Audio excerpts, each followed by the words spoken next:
Welcome back to What Was That? I'm Gabe Sanchez. Donald Trump's campaign and the GOP have spent all of their time portraying President Biden as being in cognitive decline, if not outright senile, and now they've realized they've made a huge mistake. I watched him with Paul Ryan, and he destroyed Paul Ryan. Paul Ryan with the water. He was chugging water at a left and right. I didn't think a human being would be able to drink so much water at one time. And he beat Paul Ryan. So I'm not underestimating him. I assume he's going to be somebody that will be a worthy debater. That's in the All In podcast. I mean, it's interesting, though, for how they talk about Biden. He's now talking him up, saying he's a strong debater. And I was told that this was where he and his team were heading as they went into the debate. They were trying to move from, Biden can't tie his shoelaces and is going to trip his way all over the stage, to trying to suggest that they expect that he will be good in the same way he was, say, at the State of the Union several months ago. And so there is an awareness in Trump's world that they have lowered the expectations pretty solidly for Biden. I don't know that, a week out from the debate is enough time to try to recast that, but Trump did not help himself, in 2020 when he was constantly interrupting Biden. He knows that. He has said that to people. Trump and his folks are aware that they set the expectations too low for Biden, and Biden beat them. They're trying to avoid doing that now. Also, I gotta ask, does Trump not remember debating Biden back in 2020? Because if that's the case, Trump's memory might be worse than we thought. He doesn't even know what the word inflation means. I don't think if you gave him a quiz, I think he should take a cognitive test like I did. I took a cognitive test and I aced it. Doc Ronnie Johnson.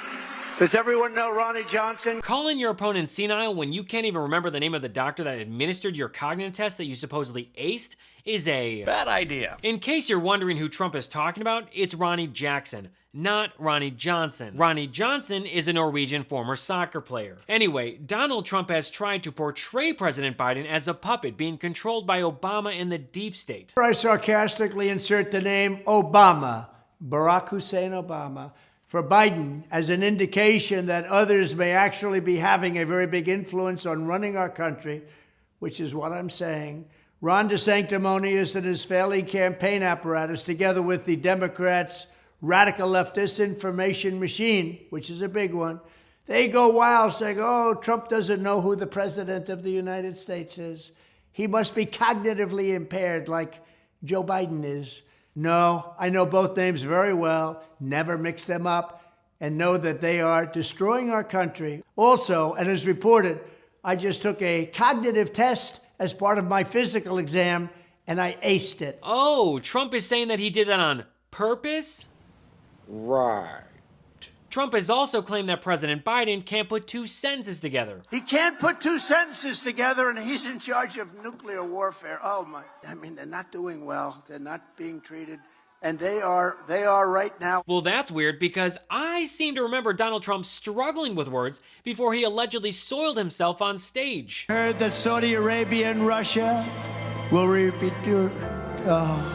Many people are saying it. Trump soils himself the best. He soils himself better than anyone else. I mean, even his supporters are wearing diapers for Donald. I wish I was making this up. MAGA is literally wearing diapers in defense of Trump's incontinence. So whatever you do, do not call Trump Donald Von Shits and Pants. I'm being serious. He doesn't like it, so out of respect, do not call him Donald Von Shits and Pants. Instead of focusing on policies, Trump has centered his campaign around revenge, being a dictator, and Biden being a senile old fool. And now, Republicans are desperately scrambling to change the narrative ahead of the first presidential debate. Just listen to bootleg Anderson Cooper, Trey Gowdy. Let's start with the debate expectations. I mean, is the right or Republicans in trouble because they've, spent a lot of time in recent weeks talking about how President Biden can't find his way off the stage? And we saw what happened at the State of the Union when he came in stronger than expected, and there was a ton of praise for him. Yeah, they got to be very careful. I mean, I don't know why Republicans fall into this trap of setting high expectations. I mean, this debate, Shannon, to me is fascinating because it's a combination of agenda and acuity. It's content and cognition. So the viewers will be watching both, not only what you say, but are you fit for office? So I don't recall a debate in my lifetime where both of those issues were front and center for both of the candidates. Not just what you say, but I mean, can you remember which day of the week it is? That's going to be an issue. Trump's current tactic is to say that President Biden will use cocaine for the debate. Joe Biden doesn't have a clue. Now we're going to watch. Is anybody going to watch the debate?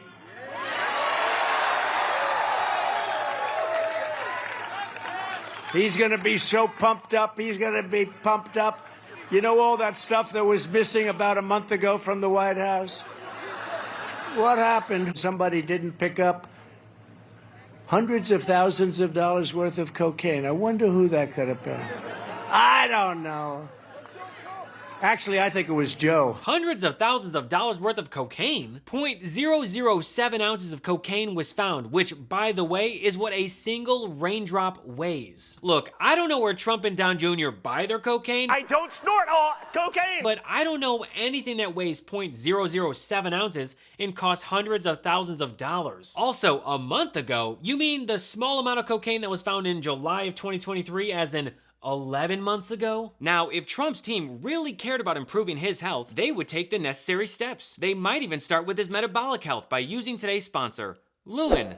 Lumen is the world's first handheld metabolic coach. It's a device that measures your metabolism through your breath. And on the app, it lets you know if you're burning fat or carbs and gives you tailored guidance to improve your nutrition, workouts, sleep, and even stress management. And all you have to do is breathe into your Lumen first thing in the morning and you'll know what's going on with your metabolism, whether you're burning mostly fats or carbs. Then, Lumen gives you a personalized nutrition plan for that day based on your measurements. You can also breathe into it before and after workouts and meals, so you know exactly what's going on in your body in real time. And Lumen will give you tips to keep you on top of your health game. Your metabolism is your body's engine. It's how your body turns the food you eat into the fuel that keeps you going. Because your metabolism is at the center of everything your body does, optimal metabolic health translates to a bunch of benefits, including easier weight management, improved energy levels, better fitness results, better sleep, etc. I love how Lumen gives you recommendations to improve your metabolic health. It can also track your cycle as well as the onset of menopause and adjust your recommendations to keep your metabolism healthy through hormonal shifts, so you can keep up your energy and stave off cravings. So if you want to take the next step in improving your health, go to lumen.me/Gabe to get 15% off your Lumen.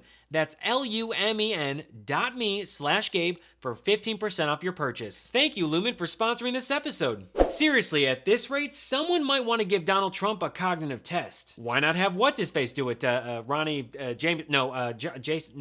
You know what? Let's just ask Trump. Does everyone know Ronnie Johnson? Never mind, he still doesn't know the name of his own doctor. Speaking of Trump's drunk doctor, Ronnie Jackson is also pushing this Biden is on drugs narrative. What sort of cocktail could they put together for him in this debate? I mean, how does that work? I assume that exists. I'm not a doctor, but it doesn't seem like that would be too hard to pull off. And it also doesn't seem like the Democrats wouldn't be totally willing to do that to get, artificial results. It seems like it'd actually be exactly what they would do. There's the amphetamine type drugs like Adderall and things of that nature. And then there's things like Provigil. They're also just increase your alertness and stuff. So I think they're probably trying to find just the right mix of stuff that can wake him up and make him a little bit more alert and a little bit more with it. Well, this is rich coming from Ronnie Jackson when you remember that this guy was prescribing those very same drugs while in the White House under Trump. Hydrocodone, fentanyl, morphine, ketamine, and a ton of sedatives. Ronnie Jackson was handing out so many drugs that people gave him the nickname